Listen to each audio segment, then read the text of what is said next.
Anak itu pinter kalau dia bisa berkalian. Anak itu pinter kalau bisa tambah kurang kali bagi. Nah udah gitu aja. Padahal sebenarnya seni pun banyak orang yang jadi orang. Halo, salam sahabat rumba. Kembali lagi kita di sini dalam acara podcast bersama salah satu semifinalis guru SD favorit sekota Palembang tahun 2023-2024. Di sini kita lagi bersama dengan siapa Bu? Namanya Bu? Zuraida Handayani. Zuraida Handayani dari SD 141 Palembang, sahabat rumba. Jadi Ibu ini panggilannya Bu? Bu Nanda. Bu Nanda ya, biar lebih cepat Bu ya. Jadi sahabat rumba, kita di sini bersama Bu Nanda dari SD 141 ya Bu ya. Iya. 141 Palembang Bu ya. Jadi kita di sini bersama dengan Bu Nanda. Ingin berdiskusi sedikit Bu ini Bu. Bu sedikit. Ini Ibu sudah mengajar berapa tahun Bu kalau boleh tahu ya, di menjadi guru ini sudah berapa lama Bu? Kalau menjadi guru itu dari 2008. 2008 Bu ya. Pertama dimulai dari guru TK dulu. Guru TK Bu ya. Lalu lanjut diberikan kesempatan tahun 2016 mengajar SD. SD Bu ya, 2008 ke 2016 8 tahun TK Bu ya. 2016 SD-nya SD berapa Bu? SD-nya kemarin di salah satu swasta, boleh disebut? Iya boleh Bu. Al-Azhar 45. Al-Azhar 45 Bu ya, SD Al-Azhar 45 terus lanjut ke di Manggala dulu, Manggala 2016. Manggala 2016. Lanjut ke sampai 2018 ke SD Al-Azhar 45. Balik lagi ke Al-Azhar 45 atau Manggala dulu? Dari Manggala dulu, Manggala 2016 sampai 18, dari 2018 Al-Azhar sampai 19 di Al-Azhar, 19 sampai sekarang alhamdulillah di SD 141 Palembang. Langsung di sini Bu ya, dari 145 Bu Palembang Bu ya. Nah, itulah sahabat rumah cerita singkat track record mengajarnya Bu ya. Jadi mengajar itu sudah berapa tahun jadinya Bu totalnya Bu? Dari 2006 total mengajar. Iya, 2006 dari ya. 2006 sampai 2024 Bu ya. 2006 2008 2008 2024. 16 tahun lah Bu ya. 2016 tahun kurang lebih sahabat rumba. Ibu lumayan Bu. Sudah dari TK berbagai macam ini ke SD. Mulai dari swasta dulu Bu ya, swasta, negeri. Itu Bu, sudah malam lintang lah ya 16 tahun itu Bu. Kenapa Bu? Kepengen jadi guru Bu awalnya Bu? Memang cita-cita mungkin itu ada sedikit banyak background dari keluarga saya. Oh, keluarga Bu ya, background keluarga. Orang tua saya kan guru. Gurunya kalau bisa tahu gurunya. Kebetulan guru SD semua ya? Dua-dua guru SD. Ayah itu di sini. Oh, di sini. Ya, kebetulan ada rezekinya ya. Jadi sempat juga mengajar di sini beliau. Bibi saya pun guru. Guru SD juga? Paman saya guru juga. Guru SD juga semua? Iya, SD semua. Waduh, sahabat rumah. Jadi memang keluarga guru, terkhusus guru SD Bu. Iya. Jadi guru SD ini sudah menjadi ini Bu ya, dari sudah familiar. Ya, familiar tiap hari Bu ya. Tiap hari. Tapi selain itu ada juga latar belakang lain. Iya, kenapa tuh Bu kira-kira? Karena yang pertama, menurut saya guru itu sesuatu yang mulia. Kalau dalam Islam kebetulan saya Muslim kan, amal ibadah itu cepat. Jadi amal ibadah apa yang paling bisa kamu lakukan walaupun kamu sudah mati atau meninggal, itu ilmu yang bermanfaat. Nah, saya berharap dengan saya jadi guru, itu ilmu yang saya ajarkan kepada siswa itu akan terus mengalir walaupun saya sudah tidak ada lagi. Iya, jadi ilmu bermanfaat terus menerus Bu ya. Amal kita Bu. Jadi memang ya tadi balik lagi amal Bu ya. Amal ilmu memang sangat banyak kalau Bu menjadi guru ya. Ada satu lagi, karena apa ya? Enak aja kita melihat berbagai macam anak, latar belakang, ada yang dari berbagai suku, cara bicara itu menurut saya apa ya? Mengasihkan. Kita tidak bisa di tempat lain kayak gitu kan. Berarti Ibu memang harus ke dunia yang sosial Bu ya, sosial tinggi, dunia pendidikan, passion. Nah ini dia passion, bahasa kerennya passion. Jalan hidup kalau bahasa itu aja. Passionnya di sini. Apa namanya, keinginannya di sini Bu. Jadi 16 tahun Kolar Kelir itu langsung jadi guru ya? Iya, alhamdulillah. Guru TK dulu kan. Guru TK. Gimana Bu? Guru TK itu gimana Bu kira-kira? Kalau guru TK maksudnya perbedaan. Iya, perbedaannya. Kalau guru TK itu anak itu nggak bisa kita ajarkan langsung. Nah, kamu tolong buang sampah di sini. Nah, itu lebih harus banyak kita contohkan. Kadang pun contoh kita sekali, besok ngulang lagi. Kadang 1 bulan pun kita nyontoh. Ngulang lagi ya. Ulang lagi. Padahal menurut kita kalau kita nggak tahu ya, itu kok kita sudah sering kok ngajarin, kok nggak masuk gitu kan. Nah, gimana tuh ilmunya Bu tuh? Tekun, sabar, dan yang terpenting itu niat dulu. Niat Bu ya, tekun. Ini sabar dulu, tekun, sabar, dan niatnya Bu. Ya Bu ya. Jadi lalu ke SD Bu ya. SD Manggala. Manggala gimana Bu? Atmosfernya gimana Bu? Kalau mengajar. Kalau anak SD itu ada peningkatan. Kita kasih 1 kali, kita jelaskan.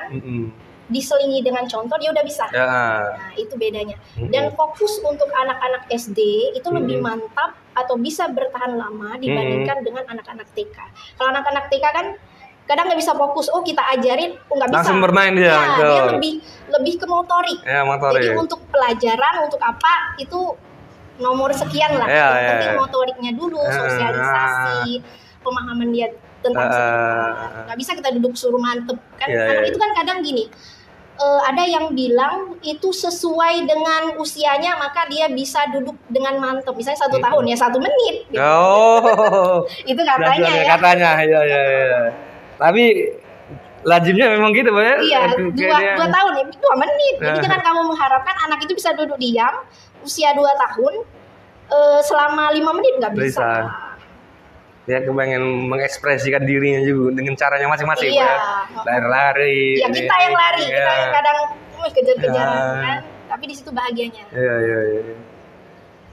Terus ini Bu, apa namanya tadi ke SD Bu ya, SD Manggala. Perbedaannya apa Bu SD Manggala dengan swastanya, swasta pada umumnya dengan negeri Bu? Kalau ini Bu, atmosfernya Bu. Atmosfernya kalau swasta itu kebanyakan, kebetulan yang saya mengajar itu ekonominya menengah ke atas. Itu yang pertama. Jadi kalau menengah ke atas untuk tingkat pendidikan keluarga biasanya juga menengah ke atas. Nah kalau kita di negeri itu beragam, apalagi kalau kami di lingkungan ini kan, di lingkungan pasar, di lingkungan rumah susun itu. Untuk menengah ke atas itu belum masuk kategori situ. Jadi kalau sudah masuk kategori yang di bawah, maka tingkat pendidikan mereka pun ke bawah. Nah, untuk menanamkan kesadaran mereka pun juga beda untuk pendidikannya sendiri. Untuk yang menengah ke atas, mereka tuh lebih paham, lebih mengerti bagaimana pentingnya pendidikan itu. Jadi mereka akan support biasanya dari latar belakang. Tapi kalau kita bandingkan ke negeri, itu kan apalagi memang ada negeri yang menengah ke atas cuma kalau di lingkungan kami SD 141 ya. Ya, menengah mungkin ke bawah. Nah, itu juga berlaku. Jadi kesadaran masyarakat untuk memahami pendidikan, terus semangat mereka untuk memotivasi anak. Masih perlu ditingkatkan, Bu. Masih perlu di-push lagi, masih perlu di-push, di-charge, ditekan lagi, masih perlu digiring. Itu bedanya yang pertama. Ya itu memang sahabat rumah, jadi apa namanya dinamika keadaan juga berpengaruh berpengaruh latar belakang keluarga. Memang menjadi kerja sosial yang luar biasa ini guru-guru ini Bu, apalagi di lingkungan yang ini Bu ya. Lingkungan ini berbeda lagi dengan lingkungan yang lain kan Bu, tantangannya berbeda-beda juga Bu ya, lebih ekstra lagi yang ini kan Bu. Nah terus ini Bu, apa namanya ada selentingan pertanyaan nih Bu ya, kan tadi kan agak kurang nih Bu ya, pasti identik dengan malas, identik dengan nakal, identik dengan aktif ya Bu. Nah, kalau soal tadi 3 tadi kan Bu, 1 dulu Bu kita bahas tentang apa namanya, malas Bu. Malas itu dalam arti jarang masuk atau sering absen Bu, atau sering telat. Nah, itu gimana Bu menanggapinya supaya dia lebih bersemangat lagi belajar Bu? Kira-kira bagaimana siswa kayak itu gimana Bu? Anak malas ini yang kadang saya ingin buka. Iya. Anak malas, absensi tidak ada. Kadang guru atau manusia itu menjudge langsung, oh ini anak ini malas. Iya, kadang kita sebagai guru. Tapi terlatih. Nah di sini kenapa saya memilih guru ini? Saya bisa belajar lagi Pak. Terus terang. Jadi saya lihat dulu latar belakang anak itu. Oh anak ini malas kenapa? Jangan kita menjudge dulu anak itu tidak absen. Udah langsung malas. Kadang-kadang Pak terus terang saya itu kadang sedih ya. Iya Bu. Mereka itu jualan, jualan bantu orang tuanya. Apa namanya? Jadi kadang-kadang nggak masuk Bu. Kenapa? Karena nemenin orang tua saya dagang. Sedih, memang sedih Bu.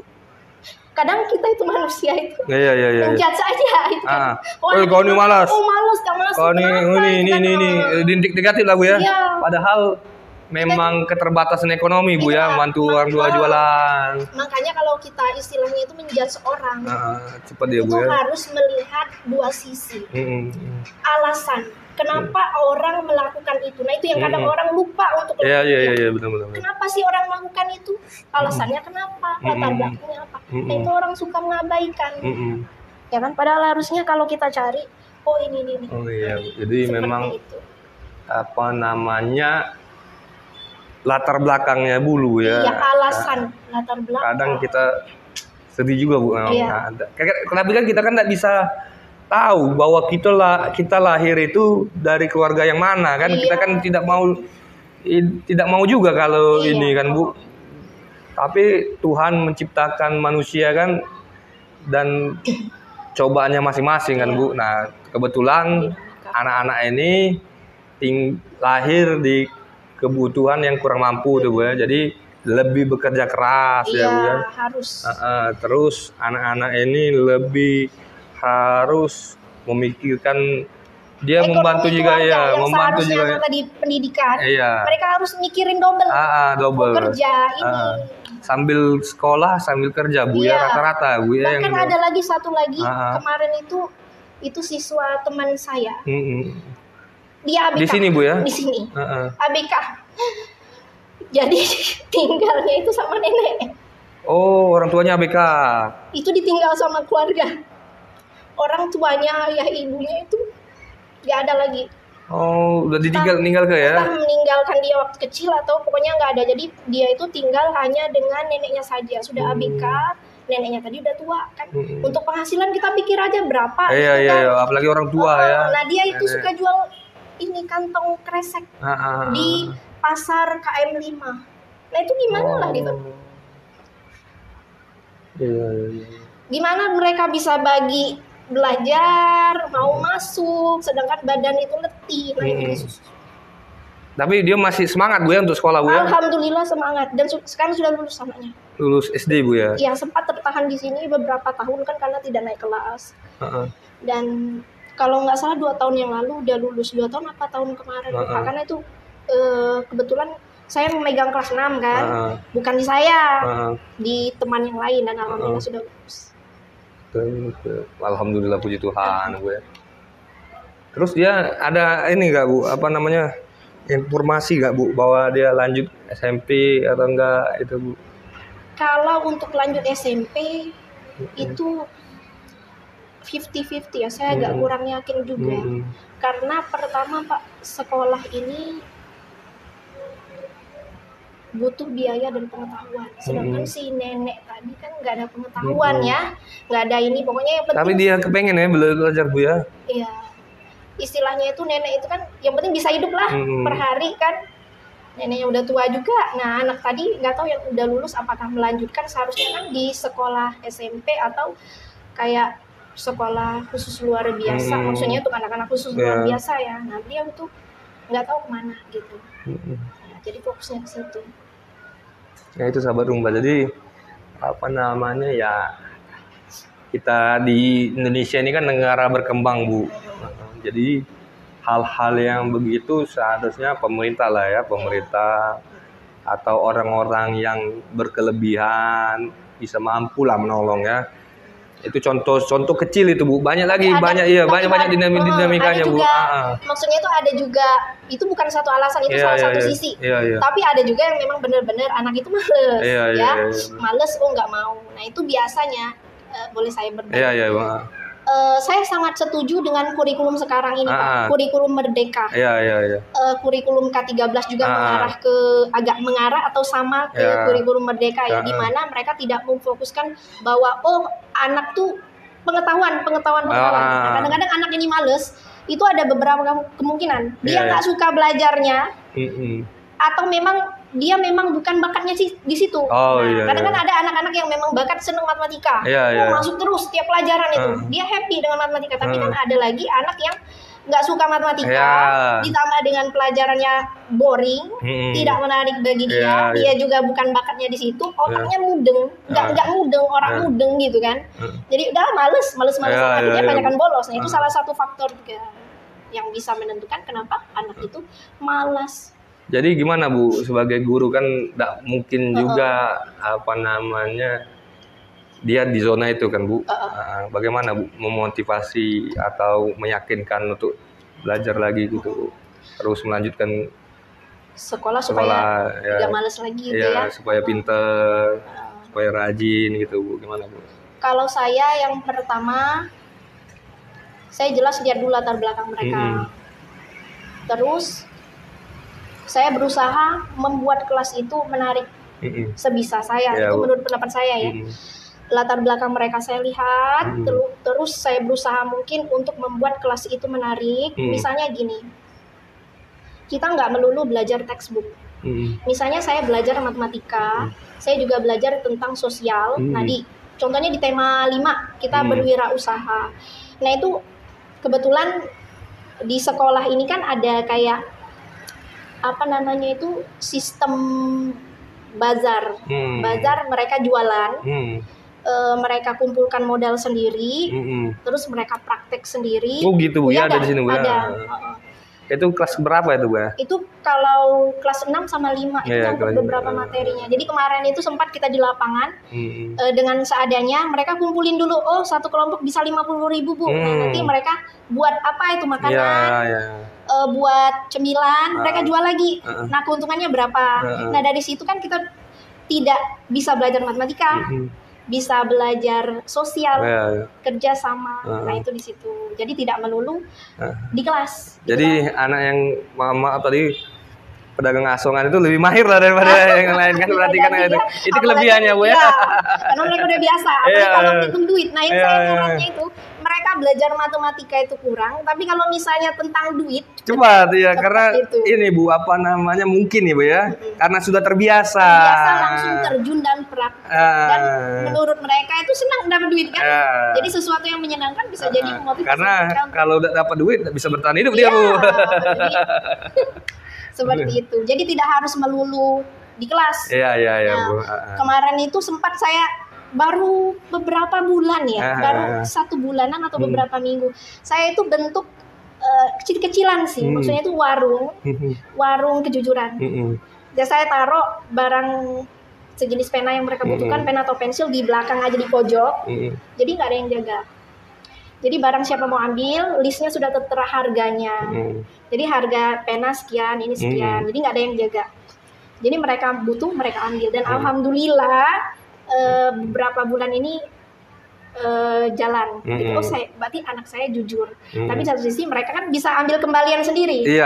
Satu sekolah atau satu kelas Bu? Satu kelas aja. Satu kelas. Uji coba. Uji coba dulu ya. Benar itu Bu. Itu perlu penanaman itu juga perlu. Iya, dan itu kejujuran. Maksudnya nggak ada yang liatin. Tapi saya hitung, benar ini keluar. Berarti anak saya alhamdulillah jujur untuk tahun ini. Tahun ini. Semoga aja tahun depannya juga begitu ya. Jadi memang penanaman itu dari usia dini Bu ya, dari harus sekolah dasar ini ya, disiplin, moral, rajin belajar, terus rajin ini Bu ya. Terus ada lagi ini Bu, dari tegar menjalani hidup kan Bu. Kan kita kan nggak tahu Bu kita tadi balik lagi tadi tak tahu mau lahir dari keluarga yang mana. Kadang ada orang yang berhasil, banyak duit, pada saat dia drop, bunuh diri. Teman saya itu ada di salah satu negara besar. Itu kan tingkat ekonominya tinggi. Oh, pada saat mereka jatuh, kebanyakan yang obat paling laris itu ya obat bunuh diri, depresi, antidepresi. Karena kan mereka nggak kuat. Teman ibu benar itu Bu ya? Enggak, bukan. Teman saya itu ada kerja di salah satu negara. Boleh sebutkan? Iya, boleh. Di Amerika. Jadi dia bekerja di apotik. Iya, TKI lah ya kalau kita bilang ya. Nah, itu yang karyawan apotik ya? Pabrik obat. Oh, pabrik obat. Nah, itu yang paling banyak itu obat depresi. Paling laku? Iya. Waduh. Tapi kata dia zaman sekarang. Ya. Tapi memang realitanya begitu, Bu. Ya kita lihat dari suntingan berita ini kan. Depresi itu laku benar, maksudnya termasuk bisa dijual dengan cepat itu. Cuma saya nggak tahu ya. Kalau di Indonesia enggak itu, Bu. Itu berdasarkan teman saya. Ya. Udah lama. Tapi memang pembelajaran itu ya pembelajaran untuk tadi diambil kan kita harus tegar tadi kan, Bu. Iya. Terus ini Bu, ada sentingan juga. Itu kan kalau anak-anaknya yang nakal, malas itu tadi kan kita bahas tadi kan. Kalau anaknya pendiam Bu, itu ada kan anak-anak pendiam Bu. Bagaimana Bu supaya dia mampu menangkap pelajaran atau memang dia kalau diam ini kan ada dua Bu. Memang dia tidak ngerti atau memang dia ngerti. Jadi ya ini kan lebih ke itu mereka belajar matematika itu kurang, tapi kalau misalnya tentang duit cepat ya karena itu. Ini Bu mungkin nih Bu ya karena sudah terbiasa langsung terjun dan dan menurut mereka itu senang dapat duit kan jadi sesuatu yang menyenangkan bisa jadi motivasi karena kalau udah dapat duit bisa bertahan hidup dia Bu. Seperti itu, jadi tidak harus melulu di kelas. Iya Bu. Kemarin itu sempat saya baru beberapa bulan baru 1 bulanan atau beberapa minggu. Saya itu bentuk kecil-kecilan sih, maksudnya itu warung kejujuran. Dan saya taruh barang sejenis pena yang mereka butuhkan, pena atau pensil di belakang aja di pojok. Jadi nggak ada yang jaga. Jadi barang siapa mau ambil, listnya sudah tertera harganya. Jadi harga pena sekian, ini sekian. Jadi nggak ada yang jaga. Jadi mereka butuh, mereka ambil. Dan alhamdulillah beberapa bulan ini jalan. Gitu. Oh, berarti anak saya jujur. Tapi satu sisi mereka kan bisa ambil kembalian sendiri. Iya. Satu sekolah atau satu kelas Bu? Satu kelas saya aja. Satu kelas. Uji coba. Uji coba dulu ya. Iya. Benar itu Bu. Itu perlu penanaman itu juga perlu. Iya, dan itu kejujuran. Maksudnya nggak ada yang ngeliatin. Tapi saya hitung, oh benar ini. Berarti anak saya alhamdulillah jujur untuk tahun ini. Tahun ini. Semoga aja tahun depannya juga begitu ya. Jadi memang penanaman itu dari usia dini Bu ya, dari harus sekolah dasar ini ya, disiplin, moral, rajin belajar, terus rajin ini Bu ya. Terus ada lagi ini Bu dari tegar menjalani hidup kan Bu. Kan kita kan nggak tahu Bu. Kita tadi balik lagi tadi tak tahu mau lahir dari keluarga yang mana kan. Kalau anaknya pendiam Bu tuh. Ada kan anak-anak pendiam Bu. Bagaimana Bu? Gimana tuh Bu? Introvert ya? Iya. Kalau saya ada pengalaman seperti itu. Pertama saya dekati dulu itu anak. Kalau memang tidak berhasil seperti beberapa kali saya dekati, saya suruh temannya. Karena biasanya antar teman sebaya itu lebih ngefek. Dengan catatan dia tidak ABK. Dengan catatan fisiknya itu normal. Karena begini, saya pernah dapat pengalaman, oh itu anak dijelasin nggak ngerti, ya terus terang mungkin ini bisa jadi pembelajaran untuk kita semua. Kok nggak ngerti ya? Perasaan sudah berulang kali yang lainnya pada dapat, yang semuanya dapat, dia ini sendiri nggak dapat kayak gitu. Coba saya cek dulu, ternyata di telinganya bermasalah. Itu yang kadang kita nggak tahu kan? Itu sahabat rumah. Jadi kendalanya itu bukan kendala yang terlihat Bu ya, nggak terlihat juga dia Bu ya. Ada kadang kita hanya lihat anak ini normal ngerti apa enggak sih, dia ngerti apa enggak sih. Padahal perasaan aku sudah ini loh Miss ini loh Bu Nanda, ini saya sudah ajarin, kok dia nih doang yang enggak ini kan. Saya pernah cek itu. Nah, ini telinganya nih banyak kotoran, maaf Pak ya. Mungkin agak kurang dibersihkan ya. Dibersihkan dulu. Ada juga yang dia itu baca, usianya sudah harus bisa baca, dia tuh nggak bisa baca. Saya coba cek, ternyata tahu disleksia Pak ya. Nah, itu. Disleksia itu adalah satu, kalau kita baca huruf, dia pandangannya beda. Bisa jadi juga kabur matanya. Nah, jadi saya suruh dulu coba dicek di dokter atau di tempat mata yang itu bermasalah. Dan itu memang dia alami. Minus kacamatanya seperti saya ini atau lain lagi gitu. Ternyata minus. Oh, minus. Ada juga yang kemarin itu disleksia Pak. Disleksia itu apa Bu? Disleksia itu adalah suatu kemampuan yang dia tidak bisa membaca huruf. Huruf itu kalau nggak salah Pak ya. Walaupun dia pakai kacamata Bu ya, nggak kelihatan juga. Bukan kabur. Kalau kabur itu kan lensa mata kita itu ada bermasalah. Ya, kayak geser ya. Kesalahan. Jadi kalau kita baca katanya itu hurufnya itu S terbalik-balik gitu Pak. Waduh. Nah itu saya nggak tahu akar masalahnya apa, dan itu memang ada. Jadi harusnya. Solusinya gimana tuh kalau itu? Itu kalau guru kan sebatas mengajar, bukan penyakit. Kalau misalnya dia sakit mata, kita arahkan. Coba cek dulu deh. Di mana kacamata gitu, kan. Karena ya pengalaman pribadi juga nih Bu ya. Itu pengalaman saya. Dari aku juga Bu ya, kalau memang bisa baca Bu, tapi kok lama-lama kabur kan? Anak itu kan Pak kadang dia tidak ngeh kalau dia kabur. Iya. Kan istilahnya anak itu kan baru hidup ya, baru tumbuh. Dia nggak tahu istilah kabur itu. Kadang diem aja. Ngapa udah kelihatan ya? Aku itu Bu kelas 4 lah mulai terasa itu Bu. Ngapa udah kelihatan. Itu bisa menghambat pembelajaran Pak. Menghambat anak tadi kalau terhambat dia minder. Minder tadi, merasa terkucilkan, merasa ini. Akhirnya istilahnya itu apa, jadi kalau kita bilang introvert, minder segala macam, gara-gara nggak bisa mengejar pelajaran. Itu penting Pak. Terus kebersihan diri juga perlu Bu ya, tadi fisik lihat telinganya bermasalah tidak, matanya bermasalah. Kalau sudah kita cek tadi tidak masalah, nah berarti ada kemungkinan lain. Ini memang bukan bakatnya.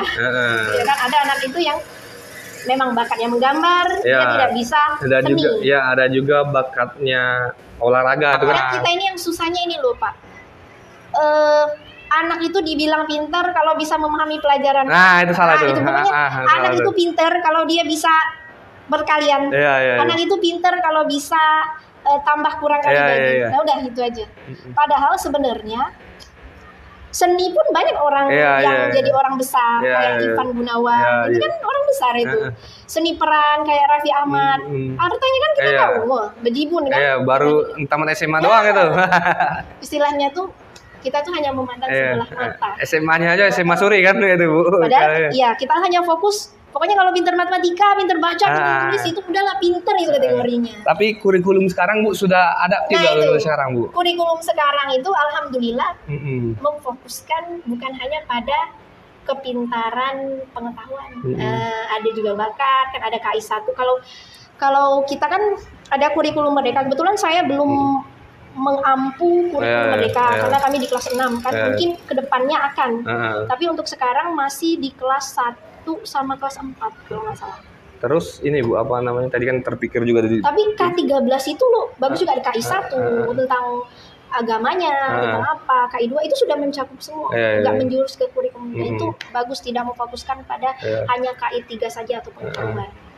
Terus ini Bu, apa namanya? Masih ada gak ujian sekolah itu, ujian kelas 6, kelas 6? Masih ada. Ujian sekolah tapi bukan ujian nasional. Oh bukan ujian nasional maksudku? Nggak ada lagi sudah Bu ya. Banyak juga kawan-kawan nggak lulus karena itu. Aduh kacau. Padahal sebenarnya kalau sudah nggak lulus dia dagang sukses. Iya. Ada aja memang Bu. Kehidupan ini kan seperti jamin lah putar. Nggak tahu kita putarannya kan. Nasibnya gimana ya? Kadang ada teman saya itu yang dia biasa-biasa aja di kelas, nggak taunya jadi orang gede sekarang. Maksudnya berduit lah ya, kaya ya. Nggak nyangka kan kita. Kan nasib orang kan siapa yang tahu kan Bu. Jadi hobi orang juga macam-macam, Bu. Maka itulah di kurikulum Merdeka Pak ya. Mengadaptasi itu ya. Dan K13 itu mengadaptasi itu. K13. Oke. 13 K13. Kebetulan saya masih kelas 6 tuh masih pakai K13. Tapi mungkin kedepannya kayaknya sih kedepannya bakal Merdeka semua. Bagus itu, Bu. Aku lihat ini, bagus.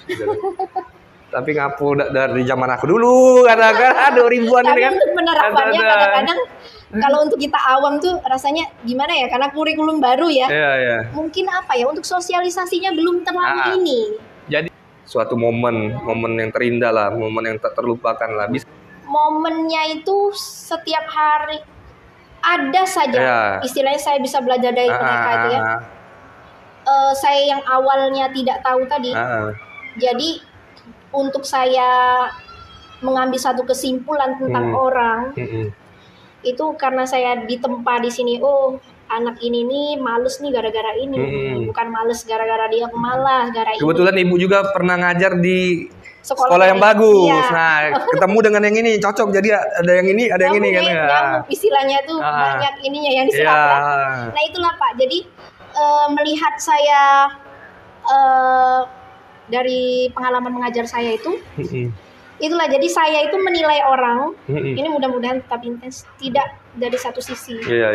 Ya karena saya kan banyak menemuin beberapa lapisan tingkat sosial anak-anak. Dari anak-anak itulah saya bercerita. Kadang-kadang di kelas tuh saya ajak bercerita. Nah, ngajak anak bercerita itu kadang-kadang perlu. Oh iya, itu luar biasa. Perlu itu. Kenapa? Kita sebagai seakan-akan menjadi temannya, Bu. Iya. Nah itu jadi istilahnya itu mereka itu kan manusia. Jadi menjadi guru itu memanusiakan manusia. Jadi 6 tahun itu begitu indah lah, Bu ya. Tidak terlupakan lah, Bu ya. Jadi istilahnya saya itu momen yang paling saya ini banyak Pak kalau diceritakan. Salah satunya itu yang bisa membentuk karakter saya. Karakter saya bahwa kita tidak bisa menilai orang hanya dari satu sisi. Latar belakangnya harus kita lihat, alasannya apa, kenapa anak itu bisa seperti itu. Nah itu banyak. Itulah juga yang bisa Ibu Ibu pakai juga di kehidupan sehari-hari juga, Bu ya. Dari karakter ini, Bu ya. Anak ini. Dan itu membuat saya istilahnya itu saya tidak bisa meninggikan diri saya sendiri, saya memuji ya. Tidak cepat marah. Nah, kenapa? Karena pertama di tempat terus ya. Bukan, alasan anak itu dia nggak masuk kerja ini. Kan kadang-kadang kita itu marah tuh, oh kamu nih kok nggak bisa ini. Padahal kita nggak tahu memang bakatnya bukan ke situ, ya kan. Nah, jadi tidak cepat marah, istilahnya itu, oh kamu ini kok ini. Padahal memang bakatnya di musik. Musik dia nomor 1. Ya udah bakatnya aja gitu. Jadi ada satu istilah teacher only open the door. Jadi guru tuh hanya mengarahkan di sini. Nah, mana bakatnya mereka ngalir. Nah, itulah jadi momen saya yang paling indah itu di mana saya bisa melihat berbagai struktur lapisan sosial latar belakang anak-anak sehingga menempa saya melihat manusia itu dari berbagai sudut pandang. Tidak hanya dari satu sisi. Kenapa dia nggak bisa? Oh dia nggak bisa karena dari fisiknya. Oh dia nggak bisa karena dari keluarganya. Oh dia tidak bisa karena dari istilahnya itu kemampuan dia memang dan bakat dia bukan di sini. Oh dia tidak bisa karena saya mengajar kurang. Itu. Terus ini Bu, yang terakhir Bu ya di pengunjung acara, di pengunjung diskusi ini Bu. Kira-kira Bu sebagai guru tadi kan banyak tuh Bu pengalaman Bu, capaian Bu ya. Apa sih harapan yang pengen dicapai Bu? Yang pengen dicapai kalau prestasi kan orang bisa melihat lah itu kan. Pengen dicapai boleh prestasi, boleh pribadi Bu untuk selama ini kan masih panjang nih sampai pensiun ini Bu. Pengen Ibu capai itu apa lah Bu? Kepengen Ibu cita-citakan, idam-idamkan gitu sampai akhir dari karir mengajar ini kan ini Bu gitu Bu. Mengajar saya itu mendidik. Saya tuh bisa mendidik siswa saya. Apa yang saya ajarkan terutama tentang akhlak mereka, tentang kejujurannya. Itu pencapaian tertinggi bagi saya. Itu yang terus harus Ibu capai Bu ya. Kalau saya ketemu dengan mereka, Bu, apa kabar Bu? Saya ini. Nah, mereka berhasil. Mereka istilahnya itu apa? Sukses lah Bu ya. Sukses lah, itu siswanya sukses. Luar biasa sahabat Rumba. kita di penghujung acara ini. Tadi beberapa diskusi tadi memang yang bisa kita ambil hikmah yang paling penting itu, yang terakhir itu tadi bisa membuat orang sukses itu yang paling penting Bu ya. Dididik berhasil. Jadi kita ini bisa berguna untuk orang lain. Kadang-kadang Bu, ini Bu ya, dalam situasi ini Bu ya, karir juga Bu. Yang kita didik lebih hebat dari kita itu luar biasa itu Bu. Kalau saya pribadi juga gitu Bu. Menyebarkan ilmu-ilmu menyebarkan paham-paham itu harus terus-menerus Bu. Iya. Kita jangan merasa iri ketika teman kita lebih sukses. Itu salah tuh. Jadi ketika teman kita lebih sukses, yang kita sebenarnya dia pertama belum ngerti apa-apa jadi sukses itu Bu, suatu pencapaian yang luar biasa itu Bu. Itu yang paling bisa kuambil dari tadi diskusi terakhir tadi, yang sangat berarti lah. Semoga dari diskusi-diskusi dari awal yang sangat luar biasa. Terima kasih banyak Bu atas waktunya Bu. Ini dari awal kisah-kisahnya lebih nyata itu Bu, lebih nyata. Semoga terinspirasi. Semoga bisa jadi terinspirasi, semoga bisa mengambil hikmahnya bahwa juga bisa belajar. Ya kita belajar saling belajar ya Bu. Oke, teman-teman sahabat Rumba, itu saja yang bisa kami sampaikan. Sampai jumpa di lain kesempatan. Bu Nanda ini semoga menjadi inspirasi bagi kita. Kita doakan juga semoga sukses, semoga sehat, diberikan rezeki di hari kemudian. Terima kasih, sampai jumpa di lain kesempatan. Salam sahabat Rumba.